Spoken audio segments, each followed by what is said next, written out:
So it is Saturday night, and no interesting dinner. The wine I'm just gonna enjoy, or try actually, and hopefully enjoy, while I just talk about red wines and red wine grapes tonight, is a 2023, so very young Chardonnay from the Finger Lakes, from Silver Thread, and it's Seneca Lake.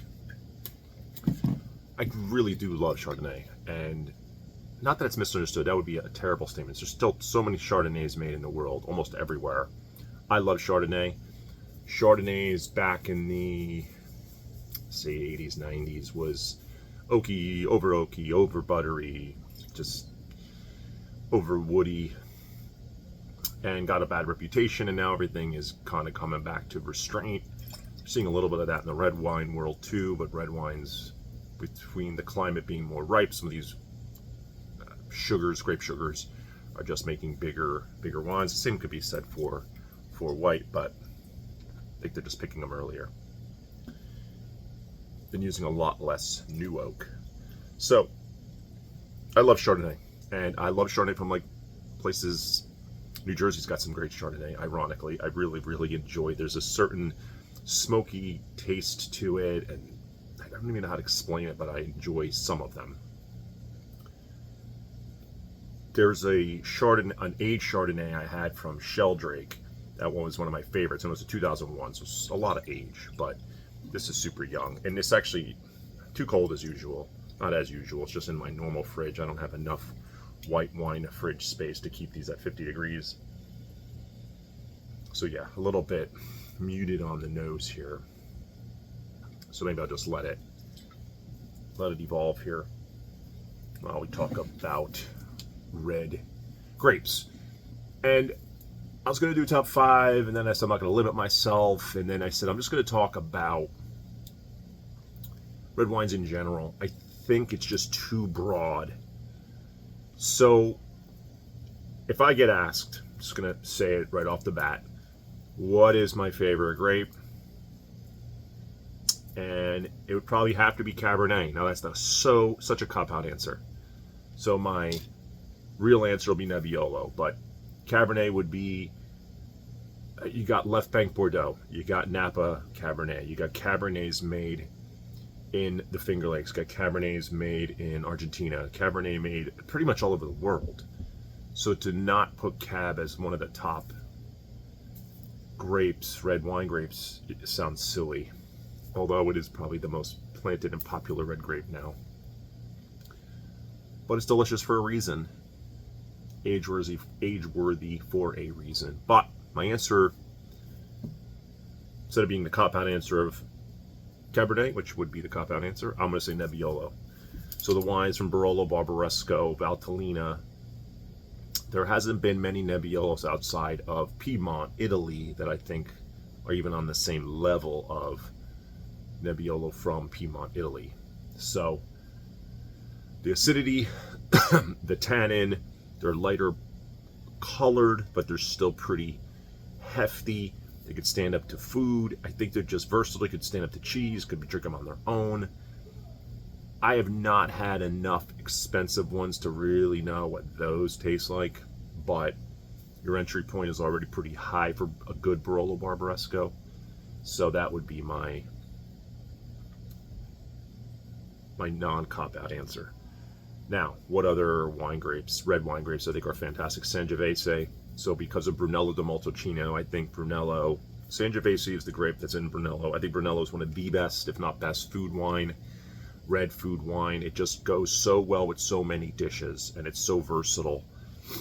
I do believe it needs a nice decant, but in great vintages, Brunello, Sangio is such a good pairing with food. It's fantastic. So I'd have Sangiovese on my list. Syrah, I think I would be silly not to have Syrah on my list. Northern Rhone Syrah from Hermitage and Côte Rôtie, Saint Joseph. These places make some amazing Syrah, and then some amazing Syrahs made out of Australia, amazing Syrahs made out of Washington and out of California. There's also amazing Cabernets out of Washington. I forgot to mention that. So Syrah would be on the list. Sort of another cop-out is Pinot Noir, but Pinot Noir not at the low price bracket. It's got to be solid Pinot Noir. I do prefer certain villages in Burgundy, Volnay specifically. Gevrey-Chambertin is the other one I really enjoy. Those are just fantastic. So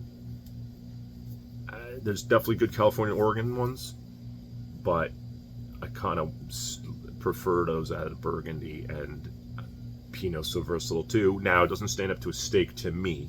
I don't really enjoy a Pinot Noir with steak or really lamb. I like a Nebbiolo with lamb, or a Syrah with lamb, Cabernet or Bordeaux with steak. So that would be on my list. So I think that's the majority of the grapes that I think like are my absolute standouts. But then there's so many others. I think Petit Syrah makes underrated, big, bold red wine. Tempranillo, so there's Toro, Ribera del Duero, some of the best wines in the world out of Ribera. Rioja, same thing. But if I didn't have Tempranillo get in my life and I had all the other reds, I think I could survive. I don't think I could survive without Nebbiolo. From a wine perspective, of course, I could survive without wine.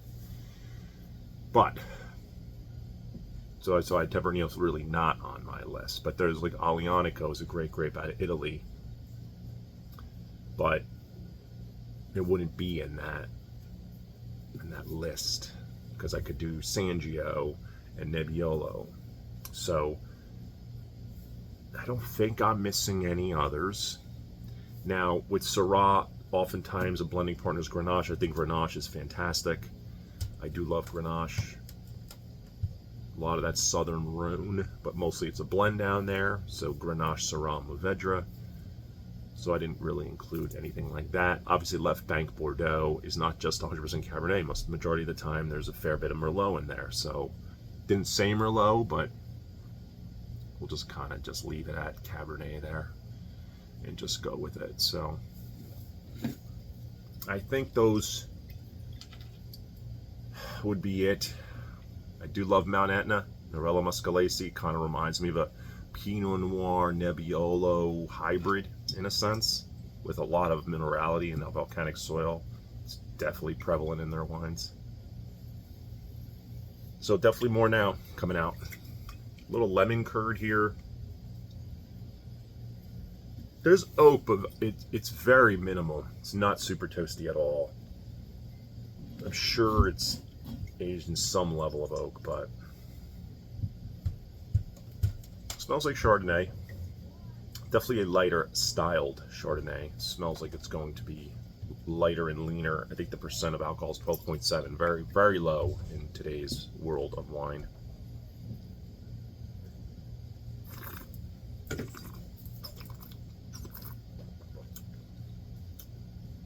This is good Chardonnay. This is good, lean, zippy, acidic. The lemon lime stuff is there. It definitely has a little bit of that silver thread key lime pie thing. Not nearly as much as their young Rieslings, but gosh, there's just something in there. It's a little, I wouldn't say salinity. Some tropical fruits, but it's like underripe. Underripe pineapples, like the pineapple core, which isn't really super sweet. Underripe persimmon. What's another tropical fruit? Just a little bit of like lemon zest.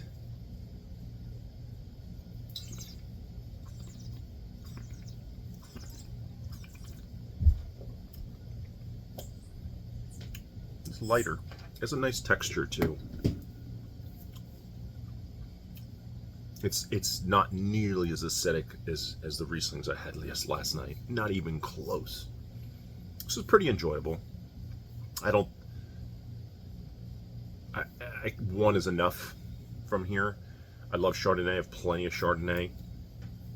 I think this one's fine. I just don't think I'd want any more of it. I would try another vintage for sure.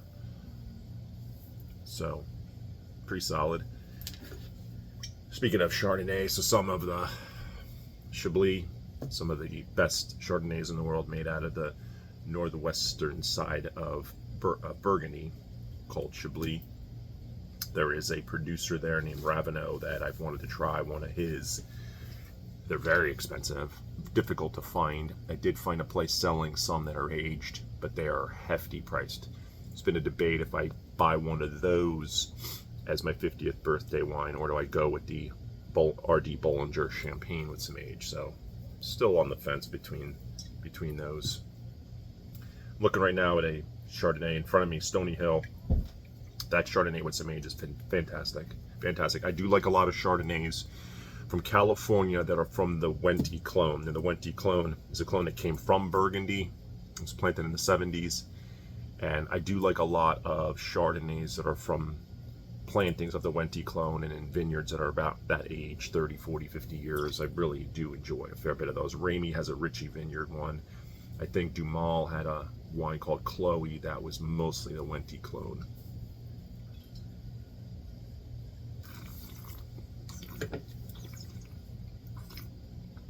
Besides Brunello, there's also Chianti Classico with Sangiovese.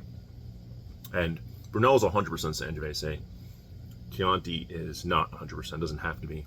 And then there's tons of other places in Italy that are making Sangio. So, not to pivot to that over again, but no real format. I have some other grapes, Malbec. I think there's some amazing, amazing Malbecs out of Argentina. One of my favorites is about $100 called Argentino from Catena. It's unbelievably good. $100. That wine is delicious factor of an 11 out of 10. Definitely complexity. It's bold. It's juicy. It's got some tannin, but super silky. It is fantastic. Great label on it too. I had it at a tasting here. My friends tasted it, and I think that wine ended up being, I think, the most liked one. It happened to be the most expensive, but not by a lot. But there's some great Cabernets made out of Argentina, and a little bit more of a Bordeaux-esque style too, which is great. So that's why Cabernet's hard not to be in the conversation. It just doesn't make sense.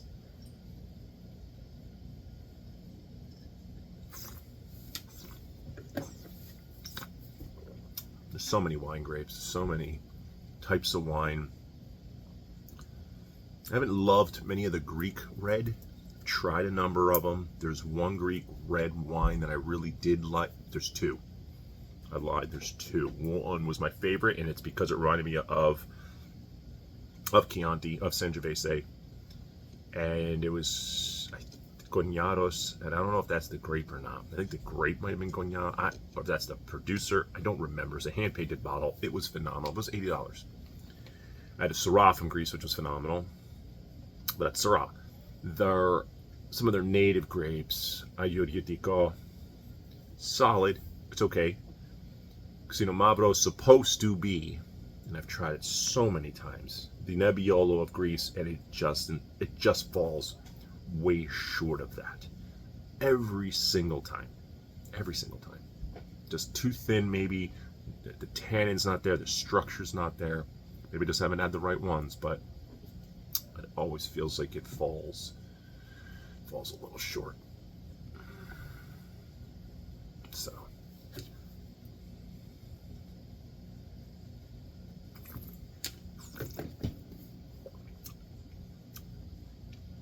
Yeah, this is solid. Very, very light. Be a good aperitif wine. Have some oysters, shellfish, some grilled shrimp, something. Start your meal with something light, seafoody, maybe even some type of chicken appetizer. Just start your meal with it. The alcohol's not super high, so it's not going to mess you up for whatever subsequent wine you're going to have after with your dinner.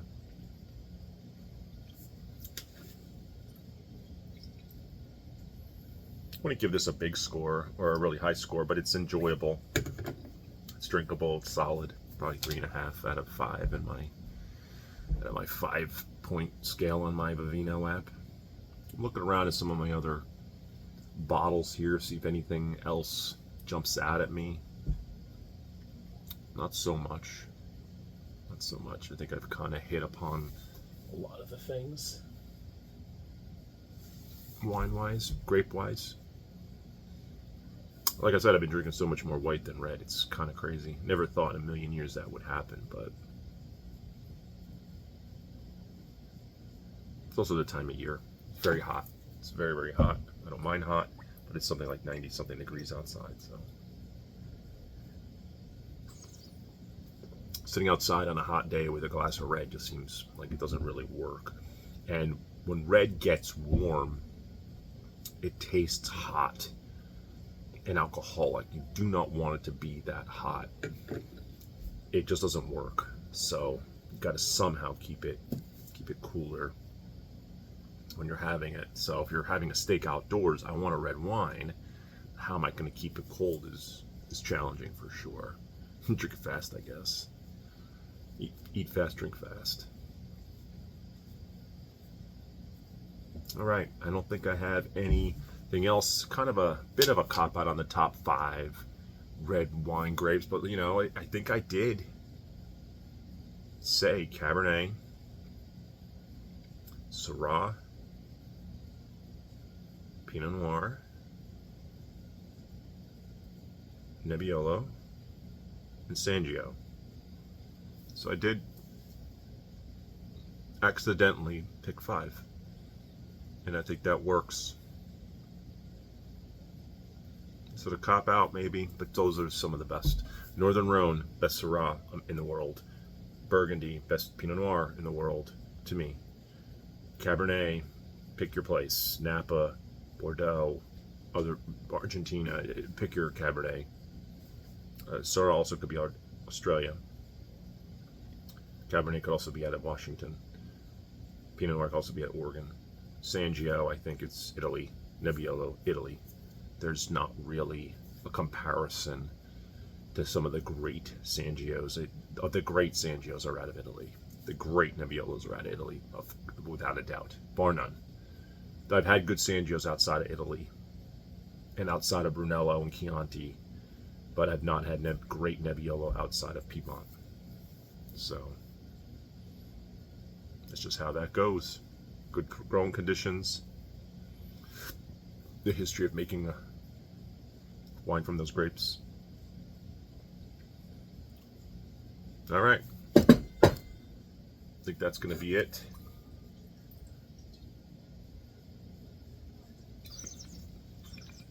I do want to go to this one Costco sort of near me has wine. And I know I did a tasting not that long ago, maybe it was a year ago, on the Costco wines, and I found some winners. I want to see if they're still as good as I remember. I will never do the Trader Joe's stuff again. That stuff is trash. But Costco had some good wines, and I think they have other wines too that are pretty well priced. Maybe I'll grab a whole bunch, Corvin a bunch. I remember, and I'm not even the biggest Chateau Neuf de Pop fan, they had a $20 Chateau Neuf. That was like the most expensive. I'm not sure if it's Kirkland on the label or what, Costco brand. And it was the best of the bunch. It was the most expensive, but I remember the Rioja being solid and the Sangio being solid. I remember the Malbec being awful. But these things change. Vintage variation. Maybe they've made them a little bit better, a little bit worse. I'd like to try them again, though.